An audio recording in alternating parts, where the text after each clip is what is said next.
पढ़ने वाले government budget chapter में, ठीक है।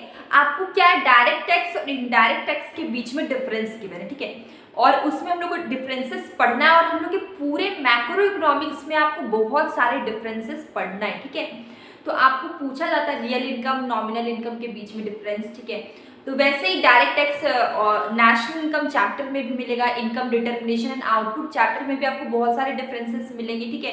और वैसे ही हम लोग यहाँ पे डायरेक्ट टैक्स और इनडायरेक्ट टैक्सेस के बीच में डिफरेंस हम लोग आज पढ़ने वाले हैं। और इस टाइप के जो डिफरेंस वाले क्वेश्चन है क्लास 12 का है ये सेशन, तो क्लास 12 में बहुत इंपॉर्टेंट होता है और एग्जाम में क्वेश्चंस बार बार ऐसे क्वेश्चंस पूछे जाते हैं। देखिए आज हम लोग पढ़ते हैं, स्टार्ट करते हैं। डायरेक्ट टैक्स क्या है और इनडायरेक्ट टैक्स क्या है, ठीक है।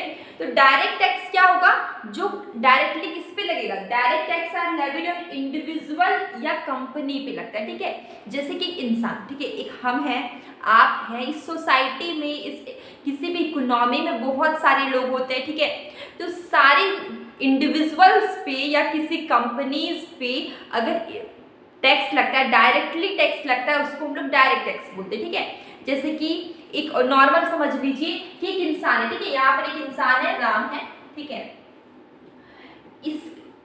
इसका, ठीक है, इस पे ये इंडिविजुअल इंसान, इस पे इनकम टैक्स लगेगा, इसके सैलरी पे टैक्स लगेगा, इसके सैलरी पे टैक्स लगेगा, ठीक है।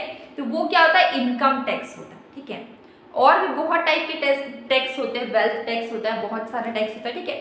तो ये क्या है, ये एक इंडिविजुअल इंसान है, इस पे टैक्स लग रहा है, ठीक है।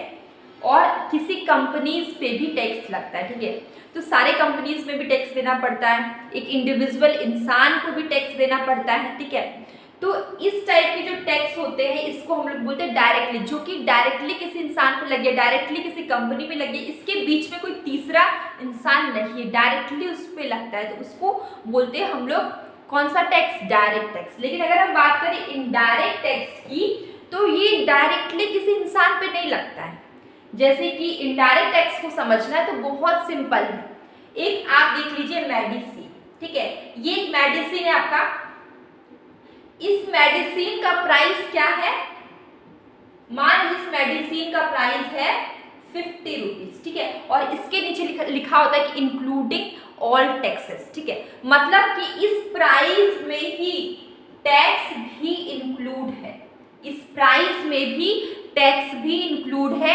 अगर दो इंसान, यहाँ पर क्या है, दो इंसान है, एक है रिच, ठीक है, एक रिच है जिसकी सैलरी मान लीजिए 5 लाख है, और एक इंसान है जिसकी सैलरी 5000, ठीक है, 5000, ये पुअर। अब दोनों इंसान अगर इसी मेडिसिन को लेने के लिए जाएगा, दोनों इंसान, तो क्या दोनों को अलग अलग प्राइस लग रहा है, नहीं, दोनों को सेम प्राइस लगेगा। इस मेडिसिन का प्राइस कितना, 50 रुपया है, ठीक है। एक इंसान क्या रिच है, अमीर है, इसकी सैलरी 5 लाख पर मंथ है, एक इंसान है पुअर है, इसकी सैलरी एक मंथ में 5000 है, ठीक है। दोनों इस मेडिसिन को लेने के लिए दुकान में गया, तो क्या दोनों को अलग अलग प्राइस लगेगा, नहीं लगेगा, ठीक है, दोनों को सेम प्राइस लगेगा। और इस टाइप के जब गुड्स एंड सर्विसेज में टैक्सेस लगते हैं, गुड्स एंड सर्विसेज के थ्रू टैक्सेस लगते हैं, ठीक है, गुड्स एंड सर्विस के द्वारा अगर आप टैक्स दे रहे हैं जो कि आपको मालूम भी नहीं चलेगा, ऐसे टैक्स को हम लोग क्या बोलते हैं, इनडायरेक्ट टैक्स बोलते हैं।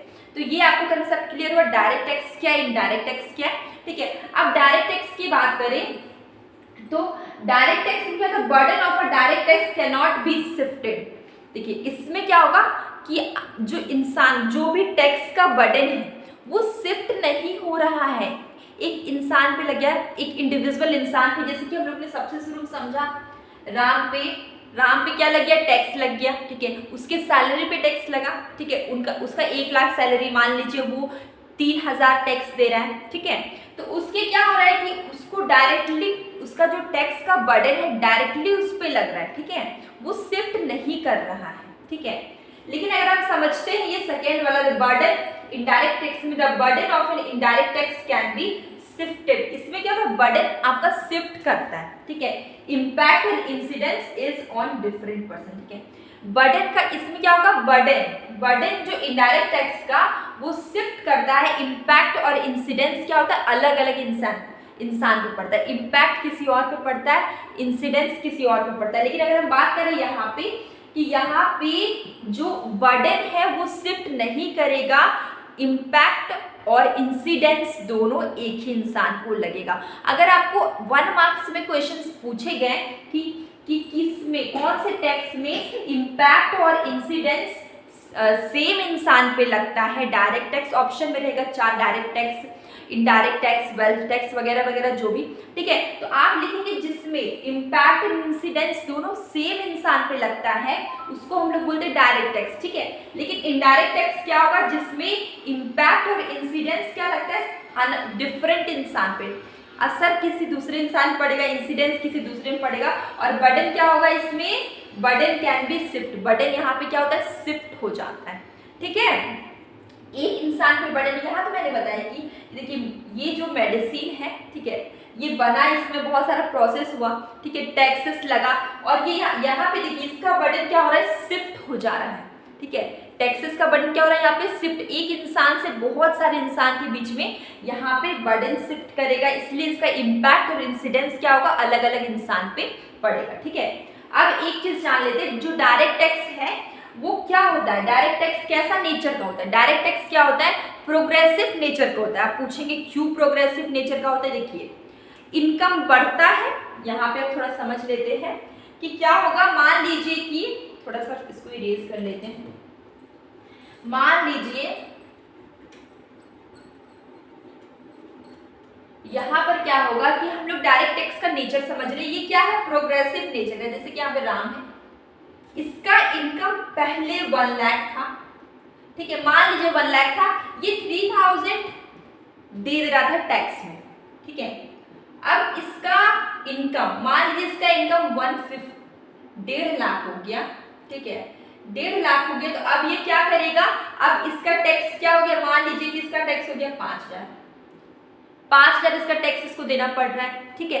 तो इसमें आप क्या समझ रहे हैं, जब इनकम बढ़ता है तो टैक्स भी बढ़ता है, इनकम बढ़ता है तो टैक्स भी बढ़ता है। ध्यान से सुने कि इनकम राम का बढ़ गया तो टैक्स भी बढ़ गया। नेचर कैसा है, प्रोग्रेसिव, प्रोग्रेसिव ऐसा ही होता है कि जब इनकम बढ़ गया तो टैक्स भी बढ़ गया, ठीक है। इनकम बढ़ने से अगर टैक्स बढ़ जाए, इसको हम लोग क्या बोलते हैं, इसको हम लोग बोलते हैं प्रोग्रेसिव नेचर, ठीक है।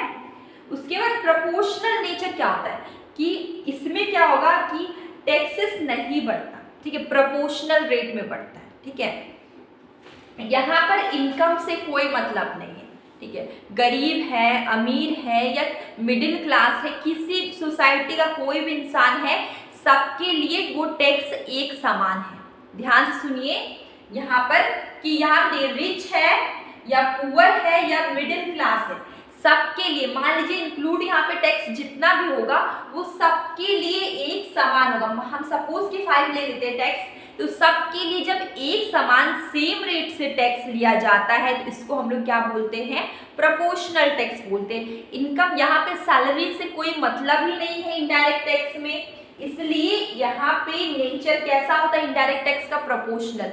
यहाँ पे सैलरी से कोई मतलब नहीं, इनकम छोटा होगा, बड़ा होगा या कुछ भी होगा। अगर आप मेडिसिन लेने के लिए जाते हैं, आप पैकेट वाला कोई भी फूड लेने के लिए जाते हैं, उसमें टैक्स इंक्लूडेड है और उसमें आपको ऐसा नहीं है कि आप कम कमा रहे तो आपको पैसे कम लगेंगे। आप रिच है, पुअर है, मिडिल क्लास है, सबके लिए वहाँ पे सबके लिए इक्वालिटी होता है, सबको उतना ही प्राइस पे करना पड़ता है उस प्रोडक्ट के लिए, ठीक है। तो यहाँ पर क्या होगा कि यहाँ पे रिच हो, पुअर हो या मिडिल क्लास हो, सबको क्या होना, सबको सेम प्राइस देना पड़ता है, मतलब कि और प्राइस में इंक्लूडेड होता है टैक्स, मतलब कि हम लोग सबको एक समान ही टैक्स देते हैं। जब यहाँ पे टैक्स हम लोग एक समान, यहाँ पे इनकम किसी का ज़्यादा है या कम है, कुछ भी है, लेकिन टैक्स जब एक समान होगा तो इसको हम लोग क्या बोलेंगे, प्रोपोर्शनल इन नेचर, ठीक है। देखिए ये पॉइंट को मैंने इरेज करके यहाँ पे लिखा, ठीक है, कवरेज, ठीक है, यहाँ पे बेसिस क्या कवरेज है। उसके बाद देखिए यहाँ पर क्या होता है कि जो डायरेक्ट टैक्स है, ठीक है, डायरेक्ट टैक्स क्या होता है, ये लिमिटेड रीच है, मतलब ये ज्यादा लोगों तक नहीं पहुंच पाया, they have limited reach as they do not reach all the section of an economy. किसी इकोनॉमी की पूरे सेक्शन तक नहीं पहुंचता डायरेक्ट टैक्स, लेकिन इनडायरेक्ट टेक्स्ट की अगर हम बात करें तो ये क्या है, ये वाइड कवरेज, इसका कवरेज बहुत बड़ा है, ठीक है, और ये पूरे सेक्शन, सोसाइटी के पूरे सेक्शन तक ये पहुंचता है, ठीक है। इनडायरेक्ट टेक्स्ट, डायरेक्ट टेक्स्ट क्या होता है, कुछ सेक्शन तक पहुंचता है, इनडायरेक्ट टेक्स्ट पूरे सोसाइटी में सबके पास पहुंचता है, ठीक है। तो ये डायरेक्ट टेक्स्ट और इनडायरेक्ट टेक्स्ट की डिफरेंसेस थे, ठीक है। और अगर आपको एग्जाम में तो ये क्वेश्चन आ गया, मान लीजिए आ गया, तो आप इसी तरीके से 3 लाइन ड्रॉ करेंगे, बेसिस एक साइड डायरेक्ट टेक्स्ट, एक साइड इनडायरेक्ट टेक्स्ट। इसके अलावा अगर आपको कोई भी डिफरेंस पूछा गया तो आप इसी तरह से बनाइएगा, ठीक है। और आपको पॉइंट्स लिखने होंगे इस तरीके से, एकदम नीट एंड क्लीन, अच्छी तरीके से रिप्रेजेंट करके, क्योंकि आप क्लास 12 के स्टूडेंट्स हैं या आप 12th एग्जाम देने जा रहे हैं, तो आपको प्रैक्टिस बहुत करना है कंसेप्ट के साथ। तो ये छोटा सा हमारा रिविजन का पार्ट था, डायरेक्ट टेक्स्ट इनडायरेक्ट टेक्स्ट। अगर आपको कोई भी कंफ्यूजन, कोई भी डाउट है तो प्लीज़ मुझे कमेंट बॉक्स में ज़रूर बताइए। हम लोग मिलेंगे एक न्यू वीडियो न्यू चैप्टर के साथ।